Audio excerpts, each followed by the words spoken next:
out there in the silent, unending dark where distance is measured in lifetimes and the cold is absolute, something stirred.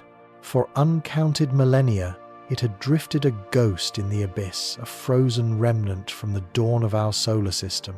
This realm, a vast spherical shell of trillions of icy bodies, is known to us as the Oort cloud, the most distant frontier of our sun's domain. It is a cosmic nursery and a graveyard, a place of profound stillness where the sun is just the brightest star in a sea of indifferent lights. Imagine a kingdom so immense that light itself takes more than a year to cross it. Within this celestial sphere, countless primordial icebergs float in a delicate ballet bound by the faintest whisper of our star's gravity. They are the raw materials, the unused bricks and mortar left over from the construction of the planets 4.5 billion years ago. Each one is a time capsule, preserving the chemistry of that ancient nebula. For eons, this particular object followed its silent looping path, an enormous, aimless orbit at the edge of everything. Then, a subtle perturbation occurred, a cosmic nudge. Perhaps it was the gravitational pull of a passing star, a phantom presence in the interstellar night that disturbed its slumber. Or maybe it was a gentle resonance, a tidal force from the galaxy itself.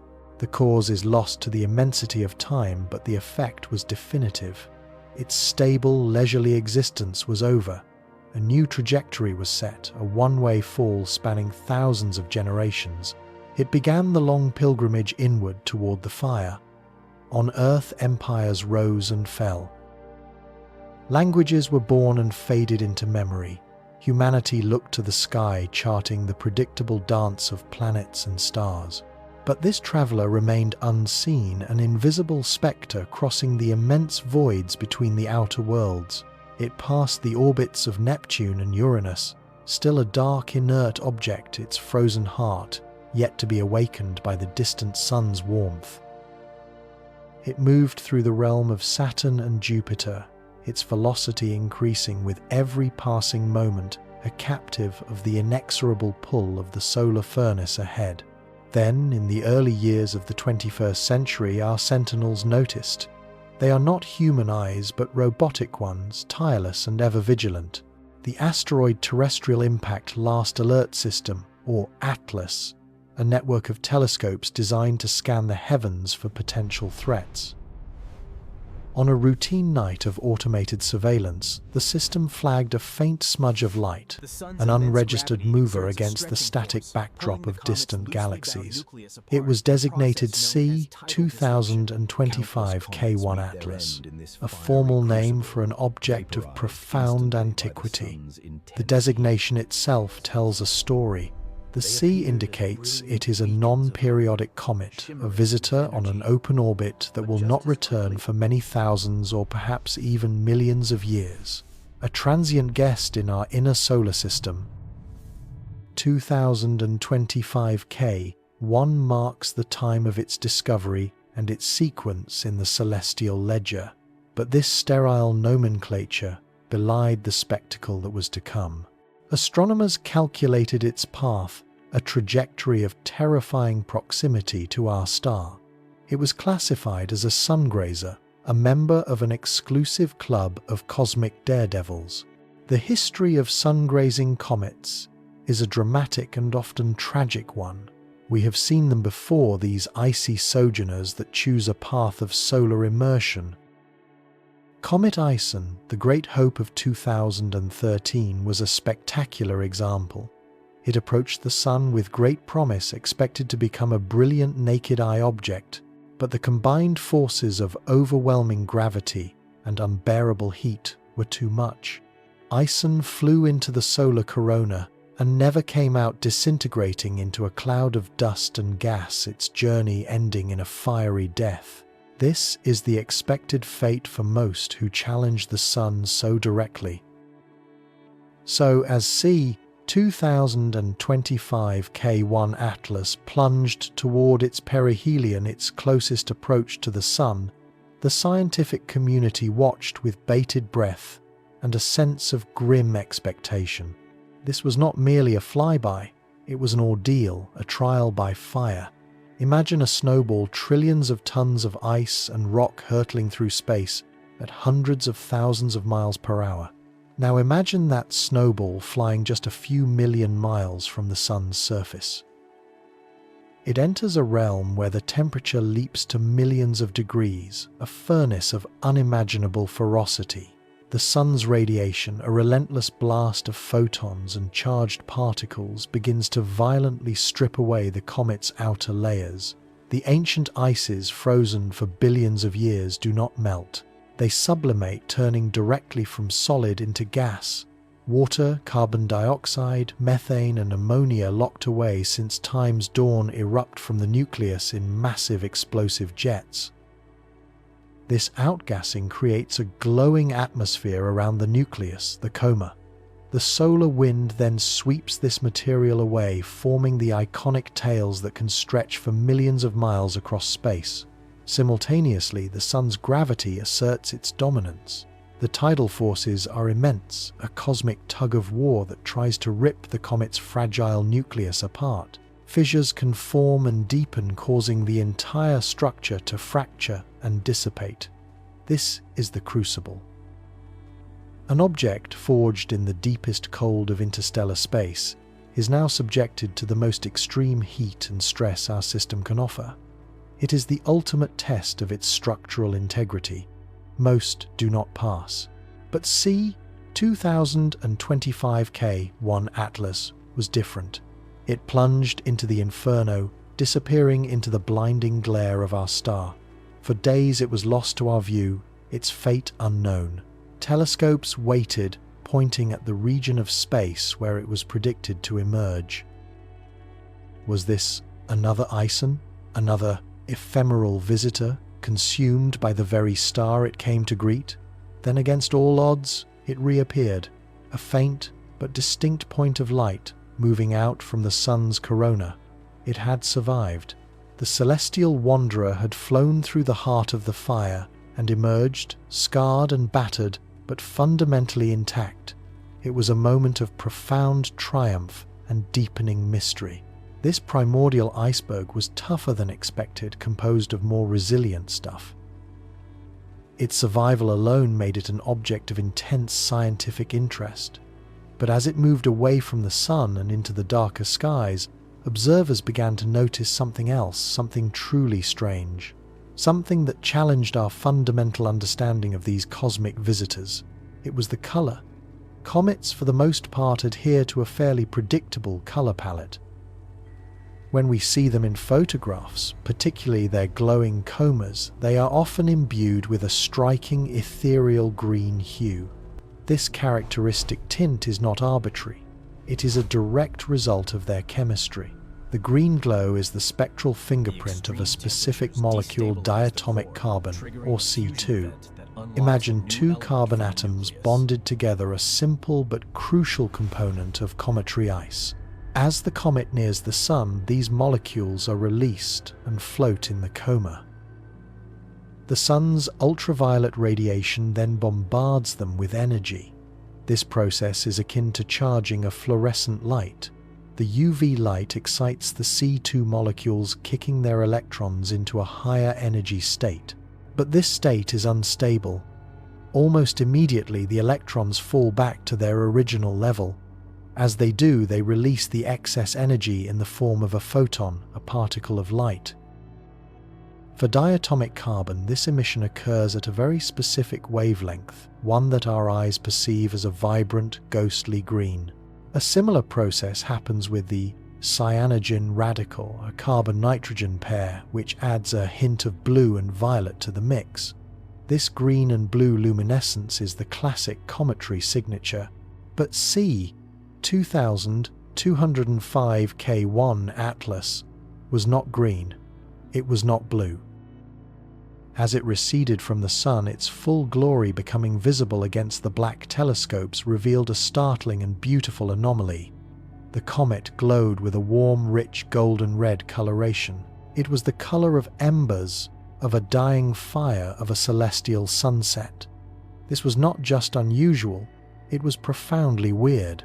It suggested that the chemical processes happening within this comet were fundamentally different from what we had come to expect.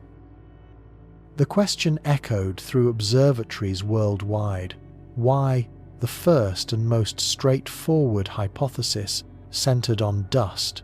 A comet is not just a ball of ice, it is a dirty snowball, as the astronomer Fred Whipple famously described it in the 1952. Embedded within the ices are vast quantities of dust and rock primordial grit from the solar system's formation. When the ices sublimate, this dust is released and forms its own tail separate from the ion tail made of glowing gas. This dust tail shines simply by reflecting sunlight. Perhaps the unique color of Atlas was an illusion of scattering. We see this phenomenon every day on Earth. Our sky is blue because nitrogen and oxygen molecules in the atmosphere are the right size to scatter the shorter, bluer wavelengths of sunlight more effectively. At sunrise and sunset, however, the light has to travel through more atmosphere. Most of the blue light is scattered away from our line of sight, leaving the longer, redder wavelengths to reach our eyes, creating a spectacular display. Could a similar process be happening with this comet? If the dust particles being shed by C 2025 K1 Atlas were of a specific uniform size larger than the dust of a typical comet, they might preferentially scatter red light toward our telescopes. The golden hue would not be from the comet times emitting times light, but from the way its dust cloud times reflects times it. The sun dive could be the key to this mechanism. The intense heat may have vaporized all the smaller, finer dust particles, leaving behind only larger, more robust grains. These remaining grains would then create the reddish scattering effect, turning the entire coma into a colossal cosmic sunset. It's a plausible theory, an elegant explanation rooted in simple physics. But other astronomers suspected something more complex, something related to the intrinsic chemistry of this ancient object. This leads us to a second, more exotic possibility: sodium. We know that sodium exists in comets locked away within their mineral dust. Under normal circumstances, it is not a major contributor to their visible light. But C 2025 K1 Atlas had just endured no ordinary journey. It had skimmed the surface of our star. The incredible heat of its perihelion passage would have been sufficient to vaporize not just ices but also minerals and metals from its nucleus. Sodium, with its relatively low boiling point for a metal, would have been liberated in vast quantities. Once in gaseous form and surrounding the comet, these sodium atoms would behave much like the diatomic carbon we discussed earlier. They would be energized by sunlight and emit photons at a specific wavelength. And the characteristic color of glowing sodium gas is not green or blue. It is a brilliant, intense orange-yellow. Think of the color of a sodium vapor street lamp. That distinctive monochromatic amber glow is the spectral signature of excited sodium atoms. If this comet had released an unusually large amount of sodium during its sun dive, it could have created a massive glowing sodium tail. This bright orange-yellow emission mixed with the reflected light from its dust could easily combine to create the observed golden-red hue. The comet wasn't just reflecting sunlight, it was glowing with its own metallic fire, a celestial lamp powered by its near-death experience. This theory had the advantage of directly linking the strange color to the comet's survival story. Yet a third, and perhaps the most tantalizing explanation emerged, one that connects this distant visitor to the very origins of life itself. This hypothesis looks beyond simple elements and dust grains to the realm of complex organic chemistry. The idea centers on a class of molecules known as tholins. The term tholin comes from the ancient Greek for muddy or hazy, coined by Carl Sagan and his colleague Bishun Khare to describe the complex gunk they created in laboratory experiments simulating the atmosphere of Saturn's moon Titan. Tholins are not a single molecule but a vast, sticky family of organic polymers. They are formed when simple organic compounds like methane, ethane, or ammonia are irradiated by ultraviolet light or bombarded with charged particles. The energy breaks the simple molecules apart, and their fragments recombine into larger, more complex, and often reddish-brown structures. We see the signature of tholins throughout the outer solar system. They are responsible for the reddish haze in Titan's atmosphere. They paint the surface of Pluto with its characteristic dark red patches. They are found on many asteroids and Kuiper belt objects. They are, in essence, the color of primordial organic chemistry. What if C 2025 K1 Atlas was not from the Oort cloud's icy mainstream?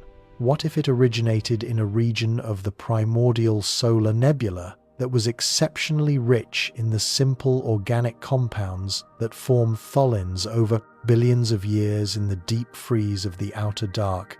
The faint but persistent cosmic radiation could have slowly processed its surface, blanketing it in a thick crust of these complex reddish molecules. This would make the comet itself, the nucleus, intrinsically dark and red. As it approached the Sun, the sublimating ices would carry these tholin particles out into the coma and tail. Instead of a cloud of reflective dust, the coma would be suffused with tiny particles that absorb blue light and reflect red light. The entire spectacle would therefore appear golden red, not because of light scattering or atomic emissions, but because the very substance of the comet was this color. This explanation is thrilling because tholins are considered to be potential precursors to the building blocks of life. They are just a few chemical steps away from forming amino acids and nucleotides, the very foundation of proteins and DNA. This theory transforms the comet from a mere geological curiosity into a potential messenger from our own deep past. The panspermia hypothesis suggests that life on Earth may not have begun here, but was delivered from space by comets and asteroids. A more moderate version of this idea, and one that is widely accepted, is that these cosmic bombardments delivered the necessary raw materials, water and complex organic molecules, to a young, sterile Earth. This allowed life to get its start in the planet's primordial oceans. A comet glowing with the ruddy tint of tholins is a stunning visual reminder of this profound connection between the cosmos and our own biology. It suggests that C 2025 K1 Atlas could be a pristine example of the very type of object that may have seeded our world with the ingredients for life. Its long, lonely journey from the darkness was not just a gravitational accident, but a pilgrimage carrying the chemical memory of our system's birth, and perhaps the potential for life itself. The weird golden red color ceases to be just a mystery of physics. It becomes a philosophical beacon, a link in the chain of cosmic evolution. Of course, these theories are not mutually exclusive. The ultimate truth behind the comet's unique coloration is likely a combination of all these factors. It is a composite masterpiece painted by multiple physical processes. The survival of its sundive might have left it with larger red scattering dust grains. The intense heating certainly vaporized a significant amount of sodium, adding a warm amber glow to its spectral signature, and its primordial composition, rich in tholins, could have provided the foundational reddish pigment for the entire display. C 2025 K1 Atlas is not just a comet, it is a laboratory, a celestial experiment, demonstrating the complex interplay of chemistry, physics, and cosmic history. To truly appreciate the significance of this golden red wanderer, we must step back and view it through the lens of human history. For most of our existence, comets were not objects of scientific inquiry. They were omens, portents of doom, celestial swords hanging in the night sky. The word disaster itself has its roots in this fear, coming from the Greek for bad star.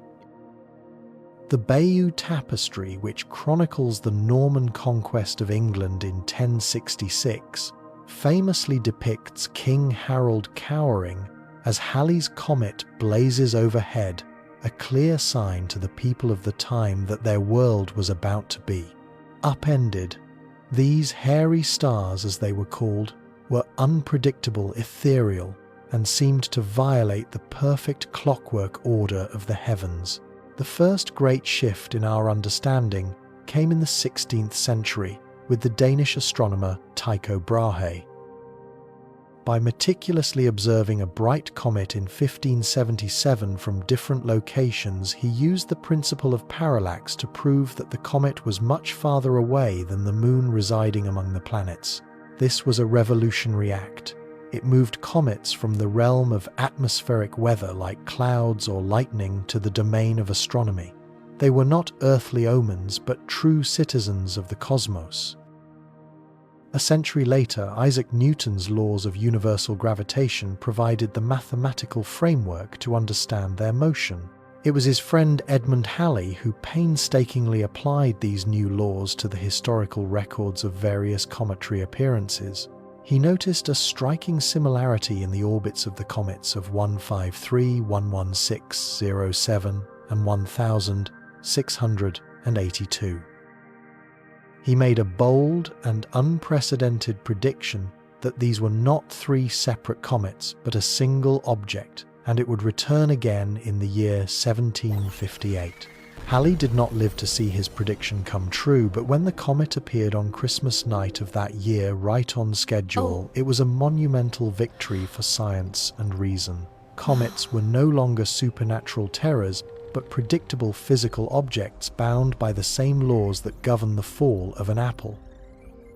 The 20th century brought us Fred Whipple's dirty snowball model, which finally explained the source of their brilliant comas and tails. And then came the space age, which allowed us to move beyond mere observation. In 1986, an international armada of spacecraft, including Europe's Giotto probe, intercepted Halley's comet, giving us our first ever close-up images of a cometary nucleus. It was not a smooth, icy sphere, but a dark, irregular, potato-shaped body, blacker than coal, with bright jets of gas erupting from its sunlit side. Missions like Stardust captured cometary dust and returned it to Earth for analysis, revealing a treasure trove of complex organic molecules. The Rosetta mission spent 2 years orbiting Comet 67P, escorting it on its journey around the Sun, and even landing a probe Philae on its surface. Each of these steps has built upon the last, transforming comets from portents of doom to books of history. They are the most pristine samples we have of the early solar system. While the planets have been geologically processed by heat, pressure, and erosion, the comets have remained in a state of deep freeze for billions of years.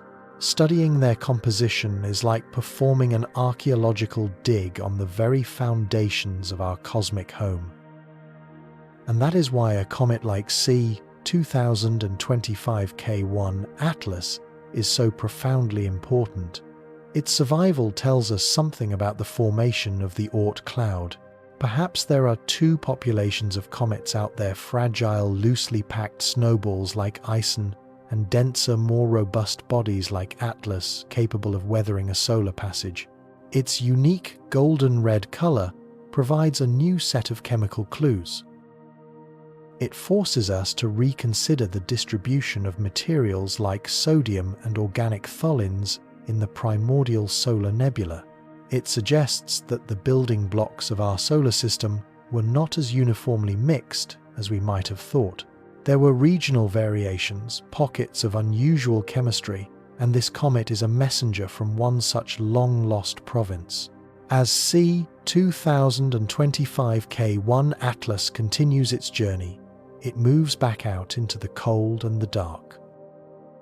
Its spectacular golden red display will fade as it recedes from the sun. The outgassing will cease, the coma will dissipate, and the tails will vanish. It will once again become a single inert point of light, and then a faint smudge, and then nothing.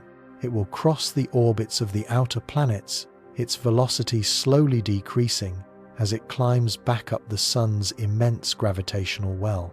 For thousands of years it will travel outwards, returning to the silent abyss from which it came. Its journey is a powerful meditation on the nature of time. The last time this object graced the inner solar system, human beings were living in the Stone Age, huddled in caves. The next time it returns, will humanity be here to see it? Will our descendants, perhaps living on other worlds, turn their own advanced telescopes to the sky to greet its return? Or will it pass through an empty solar system, its silent, golden red pilgrimage, observed by no one? We are granted this one brief intersection, this fleeting cosmic encounter. The comet is a reminder that the universe is not a static stage, but a dynamic, evolving story. It is a story of immense violence and delicate beauty, of cataclysmic explosions and the slow, patient accumulation of cosmic dust. It is a story written in the language of physics and chemistry, in the spectral signatures of distant stars and the strange hues of visiting comets. The golden red glow of C. 2025 K1 Atlas, the survivor of the solar fire, is one small, beautiful, and profoundly mysterious verse in that epic. It is a message in a bottle thrown from the sea of primordial time, and we are the fortunate ones living on the shore who get to read it. Its weird color is not just an anomaly, it is a revelation, a new clue in our unending quest to understand where we came from and what the universe is truly made of. Its light, having traveled for eons, finally reaches us carrying a secret of fire, ice, and the deep organic heart of the cosmos.